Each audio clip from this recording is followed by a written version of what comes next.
may say Kennedy Kamkam is coming. Kennedy Kamkam is contesting in Chelsea by 2024 election. Kennedy Kamkam will trigger national ballot papers. Nice. Hey, I see. 2024 Kennedy Kamkam trigger ballot papers. You are not just contesting, but over the 2 MP. No. They say we trigger ballot papers. We trigger ballot papers. So national election, we trigger ballot papers. I see. No, I'm telling you. I say you are too convinced. And then am I that? They say 2024 general election.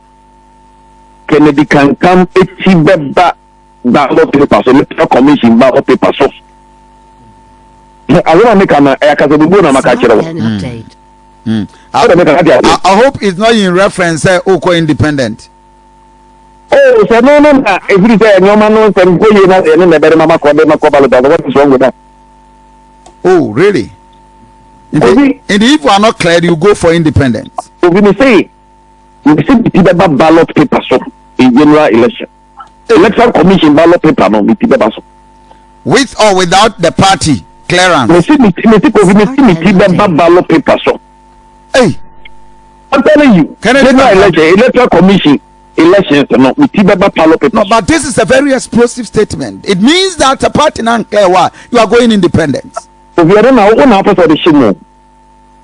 No, but you call primaries, you know.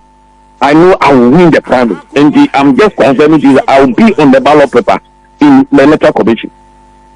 And I'm the general election. No, when the party there's a mediation, no be the share. Nobody will be any obey an agency or by can't share or party with, but we see the ballot paper. Yeah, I say a party you know free collaboration so the basa the party you know money the home party you know. Not a party we do the party and I can say as a move you know you engineer and I say you could be as a maybe do for one. The better say we see the ballot person as a ballot person. William, Mammy Fawis here. Now it's also bad the coming days. Ebesia, hey, are you share? It's also what? But I don't know, but for now, so the issue is clear. Kofi has anti-massive issue. There more how to say. So we say the clear DB, and as we are making a national executive, Nana being in penifuli ni amuti. Share Oko Peru 15 and 16 na. Oman catch some MCs, so say all MMDCs. The thing is clear without any ambiguity. Nana be or a lawyer. On one him say rule no, and then a Gary Khan and lawyer Gary Khan and no. Or can say emra. And one thing that Honorable Kennedy Kamkam cannot make us be at your own agenda. Or can send me choice and the Dibaba ballot papers. Because when this is over independent, only so unqualified. And nothing about threatening and no, then call for the also make independent. That is the agenda. Only so unqualified. Now, what should we a party abroad? Ne, emra edua also go independent. Nature so only true party member. Only true party member. And a per party rules so no independent on to mean china because of undertaking and the party will enforce the law. Why then you have been beyond to mean independent because undertaking say see you free man and I say one qualify and also lose election now independent. If you want to mean independent and I mean I'm person clear DB or can some so almost say a be more quite to me say ballot me part or bois. Honorable Kennedy Kamkam chantro, and then the man who said the NCS of work on kind of correct. That is not what transpired. Me say report no Opa report no contact lawyer Gary or the Bema or say based on the veteran on my nipa 2 ya clear omo into so me ballot want to be stop omo san o kan or catch and so to be stop or you so stubborn and or you not just on tie the penifo ka. Because Honorable Kennedy Kamkam, you are calling Kamkam stubborn. Yeah, he's very stubborn. And I may tell about the former member of parliament and municipal chief executive, you are calling him stubborn? Yes, because Kofi said he's above the law. He feels he's above the law. The law is very clear without any ambiguity. And sadly, when we see Honorable Kennedy Kamkam, we will take him on. We will go to court. The court will explain the law to him. Perhaps on three-party ruler, he should take the matter to national. Currently, as I'm speaking to you, Mr. Secretary Bekasai, or say the matter has been referred to Accra, and I per the party rules, no, the regional chairman has no power to overturn the decision of the vetting committee. It is only the national executives. What you say when the matter has been referred to NEC, and in a way, catcher or no, Nanabi catcher or no. It's only the national executive that can take a decision on this matter. So as of now, the national executive has not taken any decision. Into a 2 foot to nego amount for what you saw in no matter. Maminka Samcho, why you ballot in Eden? I know matter. Say, if cry a crow crana by law, cry, say, quite ballot in for. See a crown press, say, quite ballot in for. Because one pick for. So how can you contest? One pick for any hostel, chairman and casse, see a crown of no matter. One cassa or a foot to not to go amount for any show. Me and I be good chairman near Brennan said, me, I stand for the truth. Me, will be a pen the crack. Honorable Kennedy Kamkam asema woko good when must all party any must you should the way all church party so I yan di baba ballot so Kennedy Kamkam wana minia me say Kennedy Kamkam should come and I'll give him a showdown in Shiaiso. Maybe a candidate I'll win massively. He should come as independent. I dare him to come as independent. Or by independent I'll give him a showdown with Shiaiso. Remember who say NPP is the party of rule of law. You're the man here, Juma. It's about independent. All to me, we need China. And I draw a challenge to him. So I bear my own independent. And he will see. Because myself and Sekadi Obewini will work together for the interest of our party. Many Sekadi Obewini should be able to each other. Sekadi we know because we have to think of the in constituency, not our own selfish interest. Do you have to? Are you that desperate to become an MP? Are you that desperate? Party are your NC. I think he should resign today by threatening the party so we independent. Now some but on cancer, some free. Linear or say the Diva ballot so. Linear ballot so. Linear on Tiasia and now you're veteran and call on a car from independent. Obi witness. O poor my ATM so independent. That has been the plan. I see. All along. Say you're disqualified or make independent. That has been the plan. And okay. The party. Thank you. That is George Odum, and I think that Ose Steka. We'll go to the line to have an interview with Dr. Stephen Amwa. But George Odum said, Kamkam, you're stubborn, and he's a threat to the party. But Mamin Kwangmanso Namene, the sitting member of Parliament at the Ma in Shayesa constituency, and of course, Deputy Minister for Trade and Industry. Minia Dr. Stephen Amwa. Bemena, good morning. Good morning. Afisha Panzo. I think I'm at your near Tinkum. And then Yamiase. Anra, you are vetting, I believe, sir, from confirmation, Samenya, you are cleared and everything. What transpired for now? Or confirm how many people now know more contested?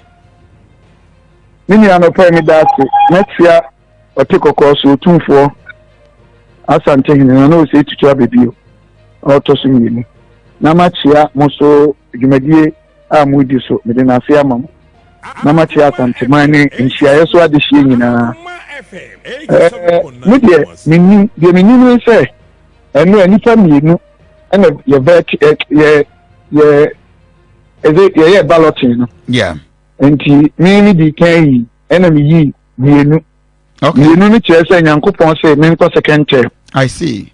Victory ha to aso ena nyame de maame ena me nua odum so yi baako ena so say oda soro ho kire say nyame say won ko nanim be ja ewie na me fi ho afi o de ebi num kofa emma bunu bi a ebi num aye rasta ni ade o mu di matam a tese ni twam no me edi em say ebi kura o man so mu ana onyanko bebo me to that extent, to that extent, you give my term, you know, premier, Omukromo, yes, I don't mean, Omontuaba. Hello, Mitiopa, Omukromo Tuaba, and so me kono, Eja, Nipa Kakra, to a behind I mean, in fact, a bontin show, sir. Omatua Bankwa, the Dime Chiboko, maybe enemy for you. But I've spoken to Kennedy Kamkam. Also, we are in Rano. Chairman, won't to me our regional chairman of your party. A friend, so what confirm from national? I'm saying he's clear. Into order number 3. The papers, everything we want. Now I'm a patrol. Would you feel winning, Mama? etoda enya propaganda na aja utwa mu kakra o de wa be na me buta question ba ko owura ni bonyamfo wontumi we yi nyina epanyi a me di obuo kese ma no me ni bibia tia no na sa party na mmera wo mu enti me de nya me na meka owura ni bonyamfo Honorable Kamkam sabe ye ninia ye nyina ye NPP fo ye nyina na abo NPP so many years so obeka me na ye NPP adwuma ko 30 years o tete nya akra Kamkam so ye party adwuma che ye nyina ye nipa ba ko a Nyankopon ye adom ye wie 2017 ye beka hu bom ni NDC fo e dia kofe so Kamkam nya me animi na emom me de me nim me say wo ma be vet ye they've made their decisions. Me sure say wontumi betumi atra Asante region aka say ono akle obi and obi so ntra national enka say wakle obi ana on clear no me dey mean say samenko na mekwa same nye campaign minam ye campaign bi eno anajo after vetting minam so ye campaign I see bibi answer no enti say vetting no aba o ma beto vet what's the essence of vetting committee is to vet you and see whether your eligibility is correct or incorrect. Intina mremo muka stopped. Na me de me nwa kakra ne say. Me tense me nia hello. Me tiopa. Me tense me nia ba ko kasa video so I say ambiguity bi. E pa cho Kofi de oni nwoma. Mompe law rules and regulations na govern your filing system no MPP for na dia bompanyimfo no. It was decided by National Executive Council ni omu nyina mpanyimfo na.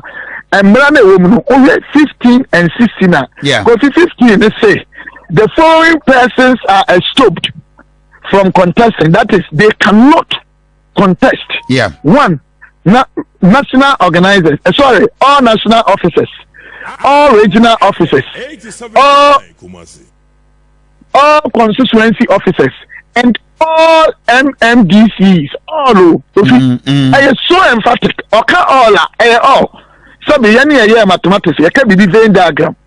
You can say all exception be any baby out. Minister they make out you can say all media men in Kumasi should go and see Otum for today. All this only media man. You need to also usa what they say over 16 now, 16 or say if they can contest or if they want to contest. They should resign, I think, 20th September 2023. Exactly. At least by September issue. About your Niamam Yenu Amaki. And here for an ambiguity. And here, what you Kofi, Adi Amaki, Sana Kano. And here for Yanka says some executives, Yamaka via Tibia, Yana members of the cabinet Biaka say, Many members say, oh, when young folk can come, they are no Yamasam.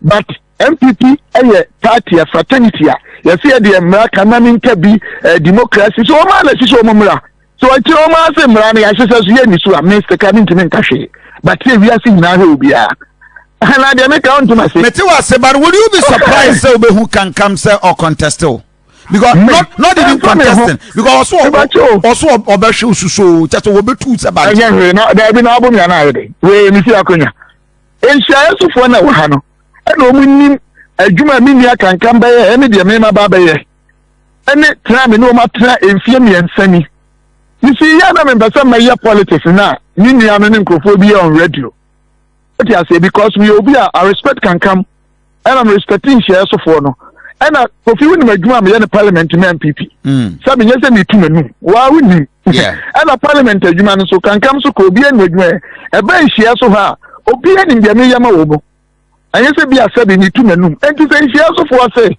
national say, oh my Samra, but in the Merano, and yet you are MPP, we are torturing. Near Coco family can come the Naba. Na can come in the Jana, she also for so share or damn woman near Juma Maye, any the me the parliament, any constituency you move, and Yama Maye, I know still I am Pewa. Papa, Mama for woman 828. Also, all things work together for good to them that love God, to them that are called according to His purpose. And the consequence in so me pasa kabedi echi na call rounds. Me heard the way the agents love me because of the heart. Seka akuma no woman nipa. say on no so be win ya project ahodo was starting ye nyina na guo obi eno aba beto aso me ba cho bi bisa question ba kope yeah na na do dan kwa aban ye kwan a obi etuma ka so na ye kwan bi bisa o sanka mini akankam say or the common fund or the guard fund or the health fund or the one bottom sika ye kwan na me ma ba me se me nto aso a na uti baby central government ye kwan me time aban ye kwan ni bi a ye project akase enti uwe RCC judges mpanyinfo dan na na do asi bi nsi dai police depot we see hospital very complex go and see other part we see court or ye kwan e was Santasi new site me time na Sokoban to ahodo omo ye second phase or ye kwan okada so estate eno na ye say ya me madwuma na debi na bom ubetumi akasa Stephen Amoa or the Nisika and the common for how so here so no what you ma enkura empim yenu ahanu akonya any table so Kofi me catch you say I'm presidented opa challenge me with any first time MP what you ma enkura empim yenu ahanu anya akonya ne plant mo bra rounds na mo ko check all the secondary schools ma mo computers the ma so utie me dey Ethiopia ma so mo nyina computers ma top brand new Toyota Hilux, Monko Toyota company, Sameboa, and Buama insecurity. Meanwhile, insecurity, not so see a name for. What they are not to say, Matimia Edianimu, I just scholarship. Ama and Kurano Bakumi Yanumi and Sanya Nayo and Oma Brotius Yadi, Obian doing Siasuhada. Papa Odi Hanoton say, as he did the Pama dear Eddie, Mamma Equabesa Ahasa, constituency. Papa, I dear my constituency, I'm president.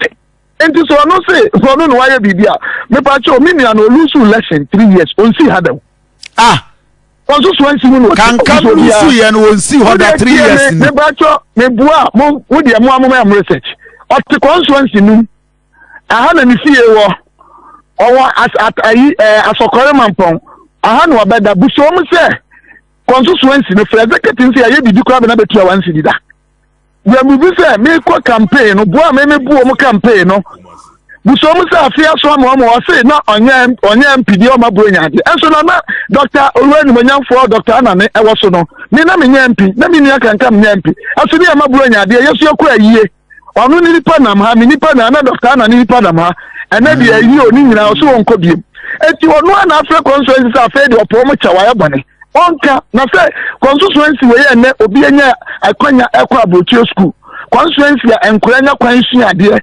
constituency ya man nkonya tables constituency ma ye nsuo ma ye blo patasi school me ni amsi kakeja afi 90% completed kankam na krom ono abo kankam ni krom ade baba ma ye nsuo kwansi very nice modern water flow ho dia say o ma san repair ma ye ni nyina na matimi aboa ama ukromfo nyame adom na me so and no one nsuo enoma wo say enhia so sink you see the politics of lies and deception na na mini ane me pese me kom o me am nkasa say radio so dey am nkasa me money di because me your the boy ni ba me mfa nyankopon asem ni agro na o hwe me enhia so for hwe me Ghana fo nyina hwe me adwuma ma ya MPP about parliament yaka omo lead discussions when it comes to the economy, finance, the budget, or different MPP ma NDC for no class, well, sabi, who's a second, oh, sorry, Parliament be asana. Near me, I can come call ya, mean, can so any perform. Can come to maybe be a mean to me. A parliament, dear. Oh, Kofi to any son was so saying. One Cassasanya, oh, yeah, media man, I'm the sort of cabby. Near say, Parliament, Juma, yes, Miami, Aquaya. Kennedy Kamkam so betima ye bibia Kennedy Kamkam so betima ye bibia Mr. Kamisumi ntimi ye ya na ntia me channel society obi a wona hoden ya ba bia wutim so ya dem betra ho ntimi nye emfa PhD ni ade enka hre enti parliament de sabe so enka parliament ye wu Kofi dia ene ye se ye nyi obi enye nhie me no ma ye wo campaign a mini akanka wo beyi me because he said the more day more parliament I was so saying in Kamkam ya wa adwuma bi so bia o de mamia eje o de bama Kamkam because ono so more day more wasoro enti so ba classic say enhia so and na atia pansam na okọ oba ene de na ese meka bi enka me nkese say that the fact is oba na enhia so fo na ni mu amaboa wo mo school fees ahodo a pim say me no kasa Kofi masatu ya bia fe no Masati of your friend welfare fund. Ama Nshiayeso NPP polling station executives nankasa coordinators patrons council of elders amidi sika to my own money. So we are na acquire lab you tiama free at least up to 5 million. My way nyina ma omo my officer who how be obeko ebianu Monday to Friday Masati football club your friend Kumasi FC many Daniel Opare edim komo informally ayabaya arrangement many about radio wuni mumu sa niku yedim komo next year say metimi aboa ma yenya astrotef ya second one awa tasema so ya start ya cut sword share so nkura no wa babo homoden no ya do videos abakwa abrochire na nkofo Belgium you come na e good that me amatwa ticket na akura na kwa trials we say share so kofom massa I see ya maka nyina no ma ono so ne common fund ne gas fund awonya mu bisa ne se onya asai mi sunu nya asai me fa me tell me anya 2 million 2 constituency ni bio na say abai the 2 million 1 million 1 constituency ba na yo abai the sati adwuma bi na abai ho akire no nti sika me ma na o ka akire obi say wo sati adwuma bi na sika me to aso aye politics of lies and deception. I am telling you today that he's my brother. I respect him. He's a party man. He's a great man. If it comes to the core functions that we all have to perform as our stewardship in parliament, you know I'm far ahead of him. You know, any the other when every constituency executives, you know, about 90%, all the coordinators about 90%, and no one have a debate. About 90% of the constituency are beduechi. Then I'm executives, constituency executives, and then coordinators, and they were not supporting me. Over I make an election, they were not all for me. They made it to my debate because of said you know maybe I'm a conscious Kofi what you say is on Tokobio. And the constituency is open don't want to call. Obiaka say Joka next the secretary as to me bridge am coming in album. And there are coalition, but there's peace, there's unity, there's cohesion, there's oneness in Ishiaso today. Members of my consent, only the campaign, when you say, I know, Kasi insinuations, that's or can some Tiami, no, I don't want to go on that line. He's my brother. But Parliament today, Kofi, what to we? So the Bible is stretching and Kopoma.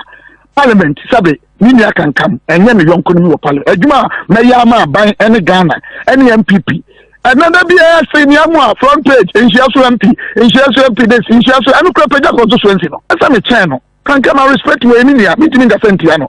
But Nukuram, Ghana, and the Toda, Empathy, and Nukuya. Obu a plan one permission. But see, I can say a proper appraisal of what we've done in the constituency and in the Parliament House on the floor of the Parliament. Papa, and India, wow, to so untimi nka bintia nka mimia kankam sabe parliament die me wosoro sen no en tse so onye nipa ana me chen no o de ase 3 years me na ma hwe constituency e ka bia me na metua o bi constituency I've seen so much but me no so ya manya me sa no ja constituency am obi emfie me ensa ma boka bro mu ho atua ka bia me na metua constituency na ka 1.5 months 1.5 months me pacho e say de masesa na monto abama so mo pene sa me ni problem ontimi beating me ene ochina unless nyankopon say ebi ameba wa ye adwuma so me be so obeko but the people of Ishiaso they love me, they know me, they will vote for me massively and they know I will do it. Stephen Amwa, I'm grateful. God bless you. So but me so me de manusi say national bamanako national manenko ene de anyamasem me pacho so almost one qua a woman say Ghana for you emra so plain say I'm beginning to back kura ho the almost say mo say mumra say obi ku echa obi ti aye dem batum enfie do obi echa obi ti video bibia so atwa ni ti na say mra no ya MPP for de mra ya adwuma ba na de ato atwena say Ghana for her so it's very interesting.